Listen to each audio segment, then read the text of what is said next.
What if I told you that in the span of just 46 days, humanity teetered on the edge of nuclear annihilation not once, but twice? Two separate crises, two different triggers, two ordinary men holding the fate of billions in their trembling hands. One saw ghosts in the sky. The other saw ghosts in a NATO war game. Both refused to pull the trigger. This is the untold thriller of Operation Ryan and the two nights in 1983 when the Cold War nearly turned hot forever. Prologue. A dying empire sees shadows everywhere. May 1981. Moscow. Leonid Brezhnev can barely stand. Yuri Andropov, the KGB's ice-cold mastermind, leans in and whispers the nightmare that will haunt the Soviet Union for a decade. He says America is planning a nuclear Pearl Harbor.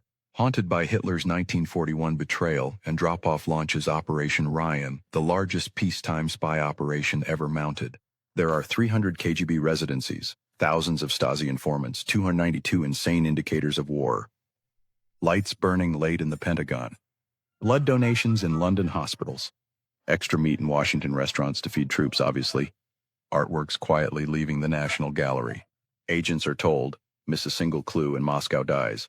They report every 2 weeks or face the gulag.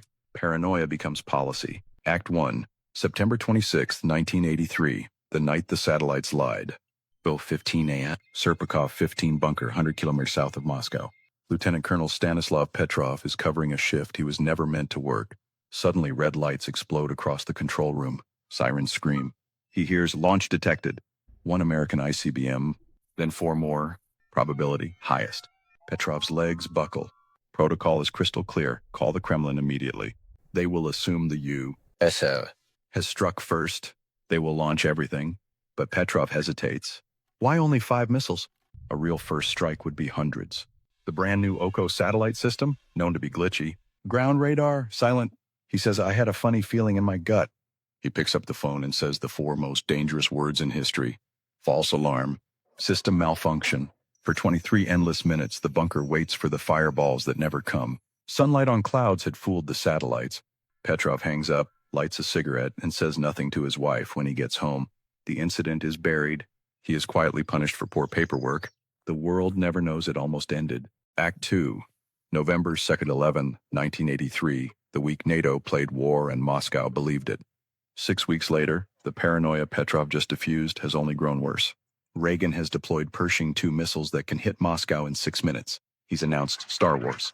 Andropov, now General Secretary, is dying in a hospital bed, raging at nurses. Reagan is unpredictable. Enter Able Archer 83, a routine NATO exercise simulating a nuclear war. To the West, it's make-believe. To Operation Ryan, it's D-Day. NATO changes radio codes and goes silent. 19,000 U.S. troops are airlifted to Europe. Bombers taxi with dummy nukes. A single teletype slips, nuclear strike authorized. In Warsaw Pact bases, panic erupts. 70 Soviet SS-20 missiles go to full alert. Fighter squadrons load live nuclear bombs. Submarines vanish under Arctic ice, ready to fire. In London, double agent Oleg Gordievsky, Britain's top mole inside the KGB, reads frantic telegrams and realizes they think it's real. They're preparing to launch first. Gordievsky smuggles the truth to MI6. MI6 rushes it to Reagan. Reagan is stunned. Do they really think we're about to attack? On November 11th, Able Archer ends. The missiles stand down. The world exhales. Without ever knowing it, held its breath. The middle frame call. You know what to do. If your pulse is racing right now, you're not alone. These stories were buried for decades. Declassified KGB cables, Stasi files, Petrov's own interviews, Gordievsky's memoirs. I dig them up so you don't have to hit that subscribe button and ring the bell. Next week, we expose the CIA's heart attack gun and the KGB's poison-tipped umbrella. You won't sleep, but you'll be glad you know. Epilogue. 2 men, 1 year, 0 medals. Stanislav Petrov retires broken, lives on $200 a month, and dies quietly in 2017. Oleg Gordievsky is exfiltrated in a car boot, lives under guard in the UK. Reagan softens his tone, meets Gorbachev, begins the thaw. Operation Ryan staggers on until 1991, still counting lights and windows as the Berlin Wall falls. We survived 1983 because 2 men, one in a bunker, one in an embassy, refused to believe the worst. Petrov trusted logic over machines. Gordievsky trusted the West over Moscow.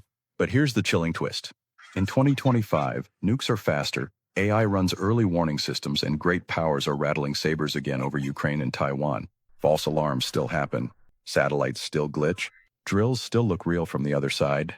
Petrov is gone. Gordievsky is old. Who's in?